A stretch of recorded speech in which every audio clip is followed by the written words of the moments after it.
Isang tagapagbantay na ipinagkaloob ng langit ang gagabay at aagapay sa isang batang bulag na pinagpala. Simula ngayong Lunes, sundan ang kanilang kwento at ang mga buhay na kanilang babaguhin at sasagipin sa pinakabagong primetime series ng GMA, Ang Aso ni San Roque.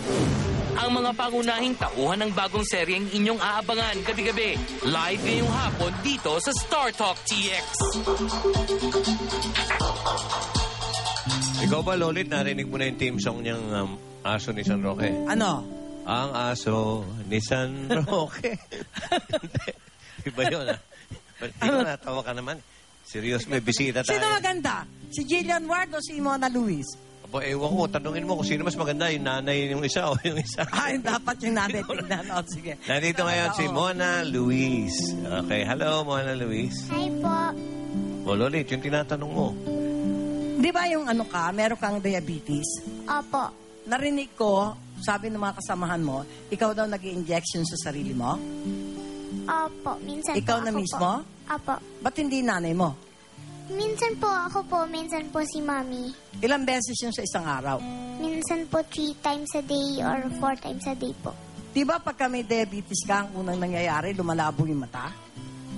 Opo, pero ako naman po, hindi pa naman po lumalabo yung mata ko. Eh, di ba ang role mo dito sa Aso ni San Roque? Ano ka, bulag? Opo. Eh, kung Gaano ano, ba kataas yung blood sugar? Controlled naman po, pero nung na-find out po, 658 oh, po. sumagot siya. Controlled, ha? Yun. Hindi ba mataas yun? Mataas yun, mataas. Nung insulin na-find lang out eh. po, pero ngayon po, controlled na po. Control mo. Oh. Mga 100 na lang po, siguro. 100 na lang. Ano ba dapat, Lolit? Ikaw, Dapat 90, below 100. okay. Dapat 85, 90. Okay ka lang, basta okay ka ngayon. Basta control po. Apo. Yun na importante. Sige, basta. Pero bilib ako dito sa bata to, siya naggagamot sa sarili niya. At saka tapang, di ba? Biro mo, Okay. bata-bata niya pa para mangyari yon.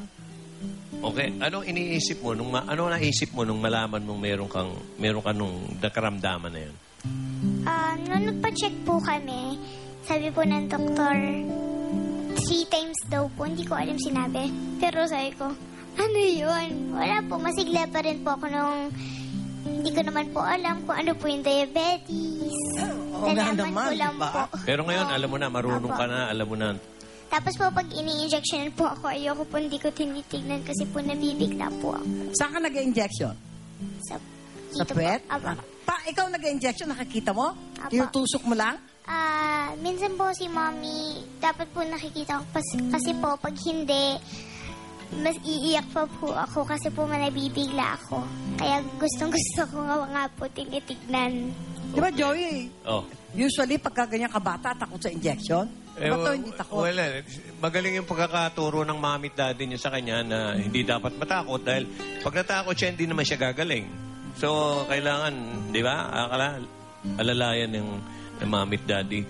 Ngayon, si San Roque, dapat maniwala ka, magdasal ka para gumaling ka din. Lagi po ako nagdadasal. Oo, baka dun sa aso ka magdasal at kay San Roque, ha?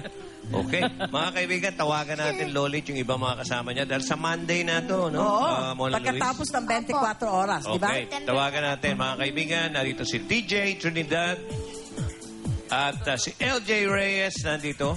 Si Paolo Contis, si paring Paolo Contis, Pen Medina, Gardo Versosa, at si Princess, yung aso. Siyang gaganap na aso ni San Roque. Ayan, si Princess. Aba, gusto pa niya umupo. Yan. Nagawang pa iba, di ba? May attitude po talaga yung aso Oo. niya. Title ng show, Aso ni San Roque, kaya Alam niya siya yung Siya bida. ang bida, Okay, simulan na natin ang tanungan. TJ, ikaw ang gaganap na daddy ni Opo, Mona Luis dito. ako ang magiging daddy ni Mona Luis dito. Totoo, nagulat ako rito. Totoo bang daddy ka na sa tunay na buhay? Oh. Opo, yes, kakapanganak lang ng wife ko nung July 26. Oy, congratulations. Thank you. At anak nyo ni LJ. Opo. TJ at LJ. Naguluhan ako. TJ, LJ. Si okay ba si Mona na anak? At okay bang mami si LJ at daddy si TJ? Opo. Opo, agad. Ano, mababait sila rito, hindi sila yung mga kontrabida rito. Opo. Opo. Okay, ano pa masasabi mo sa role mo rito? LJ? Actually kasi, hindi pa kami nagkaka-eksena ni Mona dahil hahanapin ko siya. So, magkakahiwalay kasi kaming tatlo. Yun. So, kailangan nilang abangan kung kunwari, paano yung isang bulag na bata, haharapin yung mga iba't ibang klaseng nilalang. Okay kayo ni TJ dito sa istorya, no? Yes. Pero doon sa tunay na buhay, si PA, tama ba? Si PA, si Paolo PA. Pilino. Si PA. Okay ba kayo? Si PA, okay kayo? Basta alam niyo na yun, Nay. Bakit ikaw alam Si mo? nanay ang may alam. Si Siyempre, nanay po ang no? habulin niyo. In fairness naman kay Paolo, hindi naman yung dinida yung anak niya. Ito talaga makikita naman natin yung galing nung Pen Medina. Oo. Na, Oo. alam natin magaling na ano Oo. yan. Pero parang ngayon ko lang makikita siya na Bida. alam mo na mismo, Pen. Hindi naman bida. Ano? Bida. Anong galing? Bida. Kasi pag lalaki, Anong galing ang gusto bido. mong makita? Para namang inaano mo ko. Hindi, ngayon ko lang magaling ba ito? makikita kasi. Tingnan nga natin kung talagang magaling. Ikaw ba'y nahirapan sa role na ganyan o natural sa'yo? Hindi kasi biglaan. Macho pa rin eh. Oo, hindi. Bago yung shoot, Kuya, bumibigay oh. Hindi kasi kinabukasan na. Wala na, ready na siya. Wala akong oras mag-prepare. Paano? Ang hirap-hirap. Sino ang peg mo, One day- Ben? Sino naging peg mo? Peg Medina. Sarili ko. Si Peg Medina. Hindi ko may papeg-peg ka pa. Oo, no, Mariko. Basta May baning, ginaya baning siya. na. Baka si Oo. Ronnie Carrasco ginaya niya. No? Oy, bruha. Totoo. Oy, lahat naman tayo. Meron ganyan. Totoo ba na- Tinago lang natin. Oy, magladlad na yung mga... Oo. yan. Sige, imbitahan mo lahat yung mga artistang ayaw pang lumadlad. Oo, di ba? Nakakaloka. Hoy, bro. Totoo ba na itong role na to, ito daw yung inalok una kay Eddie? Na isa ring, alam mo na, isang Bruhilda rin. Hindi inalok sa kanya na. Sa kanya, Kanya ano talaga nangyari? Tutorial na si Manoy. Hindi ko alam ang totoong istorya. Hindi ko alam kung anong mga kwento.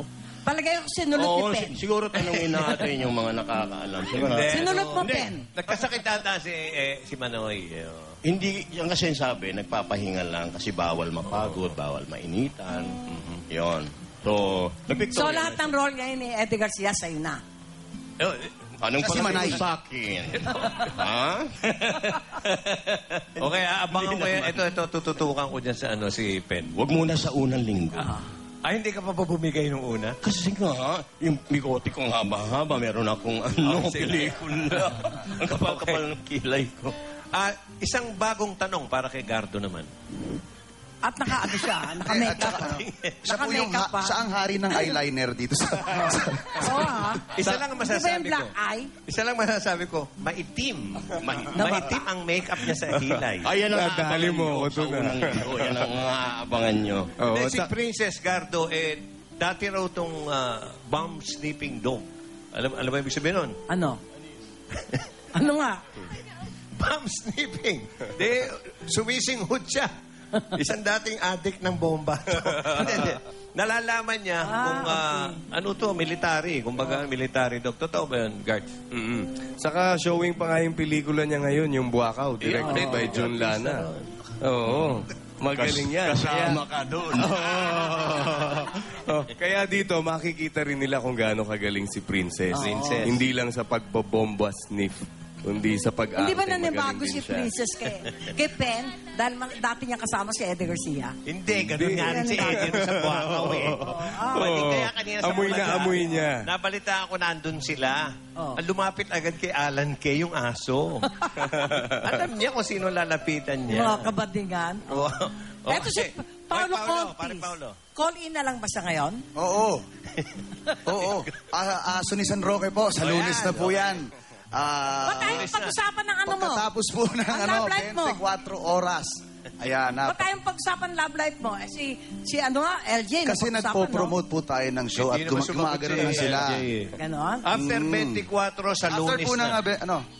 Ay, bibigay ko sa inyo 24. alaman, Mona Luis. Galing kay Chris De La Cruz at kay Carol Ngo. Ng Magic Jet. Okay. Many prizes po. Nasa Amerika po kami. Ayun eh. September 16, Universal Studios. Marami po kaming nandyan. Sa isang Kaya manood po kayo. Hi, Stewie. Sino-sino kayo doon? Manny, si Rian, si Ding Dong, si Solen, Rochelle, lahat ng host ng Money Many Prizes, nandyan. Sa Universal Studios po yan. Masayang show po yan sigurado. Okay. Okay. So, salamat, TJ.